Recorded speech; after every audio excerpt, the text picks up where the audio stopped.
بسم اللہ الرحمن الرحیم الحمد للہ رب العالمین والصلاة والسلام علی سید المرسلین وعلی آلہ وصحبہ اجمعین۔ ارشاد باری تعالی ہے واذکروا اللہ فی ایام معلومات، اللہ کا ذکر کرو معلوم دنوں میں۔ یہ معلوم دن کون سے ہیں؟ یہ وہی 10 دن ہیں ذی الحجہ کے جو عشرہ ذی الحجہ کہلاتے ہیں، یکم سے لے کر 10 ذی الحجہ تک۔ تو ان کی جو فضیلت آئی ہے اس میں وہ حدیث آتی ہے کہ جس میں نبی کریم صلی اللہ علیہ وسلم نے فرمایا ہے کہ کوئی بھی دن ایسے نہیں ہے کہ جس میں عمل اللہ کے ہاں اتنا محبوب ہو جتنا کہ ان 10 دنوں میں ہے۔ تو صحابہ کرام نے پوچھا کہ حتیٰ کہ جہاد فی سبیل اللہ بھی؟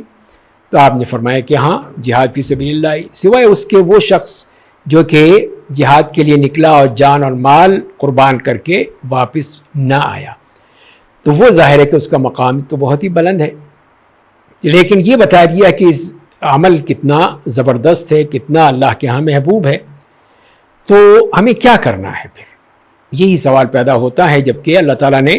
ہمیں حکم دیا ہے کہ ہم نے ذکر کرنا ہے، تو اس میں سب سے پہلی بات ہی یہ ہے کہ ان دنوں میں پوری کوشش کرنی ہے۔ اس لیے کہ ایک تربیت کا معاملہ ہے کہ اللہ تعالیٰ ہمیں ایک تو وہ نیکی کا بہت بڑا اجر دے رہے ہیں، بہت بڑا ثواب دے رہے ہیں، اور دوسری بات ہے ہماری تربیت کر رہے ہیں کہ ہم اس طرح ان ایام میں اپنے آپ کو جب دین کی طرف لائیں گے، عبادات کی طرف لائیں گے، تو پھر اللہ کا قرب بھی ملے گا۔ تو لہذا اس میں پہلی چیز یہی کہ اپنے آپ کو گناہوں سے بچانا ہے۔ ہر طرح انسان جو ہے وہ گناہوں میں گھرا ہوا ہے، اور گناہ اس کو قریب آتے ہیں، اس کو للچاتے ہیں، اس کو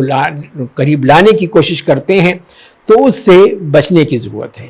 کہ انسان کو ہمیشہ چاہیے، لیکن خاص طور پہ ان ایام میں کوشش کرنی چاہیے کہ وہ تربیت حاصل ہو جائے کہ آدمی اپنی خواہشات نفس سے بچ کے اپنے آپ کو گناہوں سے بچا لے۔ دوسری بات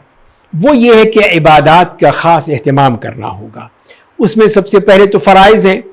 تو فرائض کی ادائیگی، خاص طور پہ نمازوں کی جو فرض نمازیں ہیں 5 وقت ہم نے پڑھنی ہیں، مردوں کے لیے خاص طور پہ ہے کہ باجماعت پڑھیں، مسجد جا کر پڑھیں۔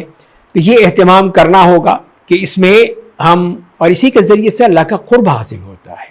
اللہ تعالیٰ کی محبت حاصل ہوتی ہے۔ جیسے کہ حدیث سے معلوم ہوتا ہے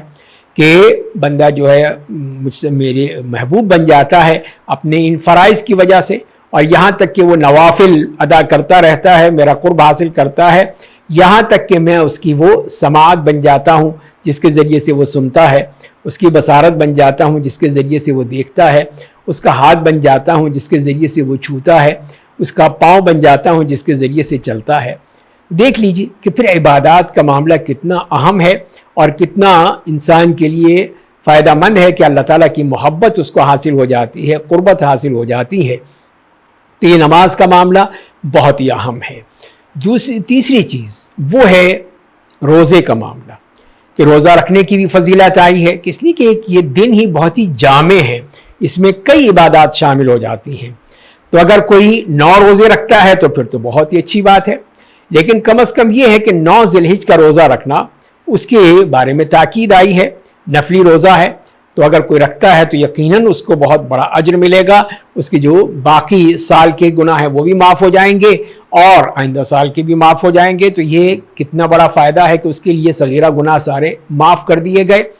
تو یہی طریقے ہیں اللہ کی طرف سے جو ہمارے گناہوں کو معاف کرنے کے ہمارے لیے بہانے بنا دیے ہیں، تاکہ اس کے ذریعے سے ہم کہ اپنے ان گناہوں کو معاف کرواتے رہیں۔ اس لیے کہ انسان ہے، غلطی ہو جاتی ہے، گناہ ہو جاتے ہیں، لیکن اللہ کی طرف سے بھی کتنے ہمیں موقع فراہم کیے جاتے ہیں کہ اس کے ذریعے سے ہم وہ معافی کرتے رہیں۔ اور پھر انہی دنوں میں وہ ایک بہت ہی عظیم دن آتا ہے، اور وہ ہے 9 ذی الحجہ کا، جبکہ لاکھوں مسلمان عرفات کے میدان میں جمع ہوتے ہیں۔ وہاں پر وہ ایک ہی لباس میں، سب کے سب ایک ہی لباس ہے، 2 چادریں انہوں نے پہن رکھی ہیں۔ قیامت کا منظر ان کے سامنے اللہ نے دکھا دیا ہے، تاکہ اگر کوئی صاحب دل ہے تو وہ سمجھ لے کسی طرح قیامت کے دن وہ انہیں اسی طرح اللہ کے حضور پہنچے گا۔ تو وہاں پر ان کی زبان پر ایک ہی کلمہ ہے کہ لبیک اللہم لبیک، اپنے رب کو اپنی یاد دہانی کرا رہے ہیں اپنی حاضری کی، اور پھر اس کے بعد ایک اللہ کو مان رہے ہیں، ایک اللہ کے رسول صلی اللہ علیہ وسلم کی سنت کی اقتداء کر رہے ہیں، ایک ہی ان کا قبلہ ہے، ایک ہی ان کی کتاب ہے، تو سب کتنی ہی یکسانیت ہے، کتنی وحدانیت جو ہے جمع ہو گئی ہے۔ تو وہ بہت ہی عظیم دن، وہ بھی یہی عرفات کا دن ہے جو اسی دنوں میں آتا ہے۔ اور اس کے بعد پھر ہمیں ایک اور جو موقع ملتا ہے وہ ہے ہم نے قربانی کرنی ہے۔ 10 ذی الحجہ کو جو عید الاضحیٰ کا دن ہے، اس دن قربانی کرنے کا دن ہے کہ اپنے حلال کمائی میں سے ہم جانور خرید کے اس کی قربانی کریں، تو صرف گوشت کے لیے نہ کریں،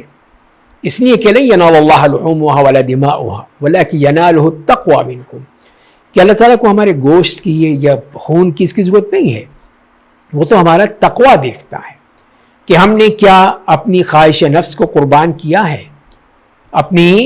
تمام جو بلا ضرورت ہم کام کرتے ہیں، بلا ضرورت جو چیزیں لاتے ہیں بھر لیتے ہیں، کیا کبھی اس کی قربانی دی ہے؟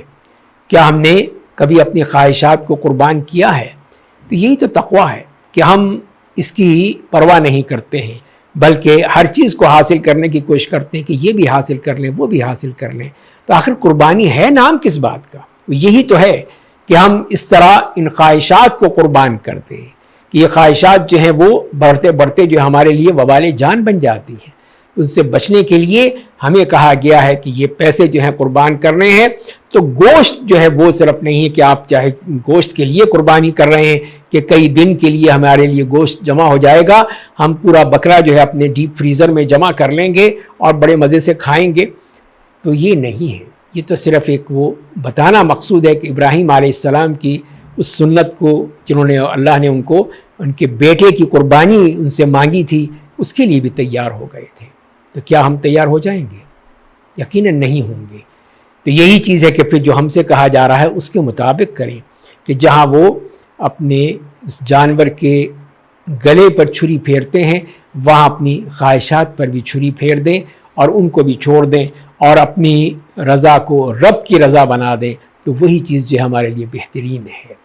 اور 10 ذی الحجہ کو عید الاضحیٰ کے موقع پہ پھر ہم اپنے رب کی بڑائی بیان کرنے کے لیے عید کے لیے جمع ہوتے ہیں، عید کی نماز ادا کرتے ہیں، تو وہ بھی ایک مسلمانوں کی وحدانیت، یکسانیت اور آپس کی ایک بہت بڑی جماعت کا تصور ہے کہ سب نماز پڑھتے ہیں، نماز میں جمع ہوتے ہیں اور عید کی نماز میں جو اللہ کی بڑائی بیان کرتے ہیں جس کا ہمیں سے مطالبہ کیا گیا ہے، اور اللہ کی نعمتوں کا شکر ادا کرتے ہیں جو بے انتہا اس نے نعمتیں دی ہیں۔ جب تک کہ ان کا شکر نہیں ادا کریں گے اس وقت تک ہمارے لیے اور نعمتیں نہیں ملیں گی۔ لئن شکرتم لازیدنکم جو فرمایا ہے وہ اسی لیے کہ اگر ہم یہ شکر ادا کریں گے تو اور بھی ملیں گی، اگر شکر ادا نہیں کریں گے تو پھر تو یہ بھی چھن جانے کا اندیشہ ہے۔ اللہ تعالی ہمیں اس عشرہ ذی الحجہ میں صحیح معنی میں اپنے رب کی